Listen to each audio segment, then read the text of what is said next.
કયું ગામ છે શું નામ આપનું? મારું ગામ વાસણા ગુણપુર.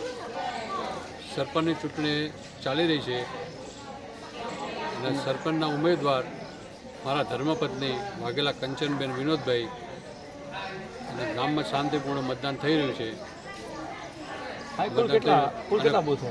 એક બૂથ એક જ છે, કુલ કેટલું વોટિંગ? 1047 અને 35% મતદાન થયેલ છે. શું નામ આપનું? શૈલેષ પટેલ, કયું ગામ? વાસણા કુંકુ. કુલ કેટલું વોટિંગ? મતદાન 1000ની આજુબાજુ. કેટલા બૂથ છે? બૂથ આપણે એક. આજે શૈલેષભાઈ ગામની અંદર હાજી. ચૂંટણી છે, સામાન્ય ચૂંટણી છે. સામાન્ય. તો આજે સરપંચની ચૂંટણી માટે કેવો ઉત્સાહ છે? ના સરસ હોય ગામમાં. બરોબર. આજે હવામાન આવું હતું સવારથી, હા સવારથી જાવ. તો મતદાનમાં કેવો મતદાનમાં સરસ છે, બધું શાંતિથી પૂર્વક મતદાન થાય છે. અત્યાર સુધી કેટલું થયું છે? 32%.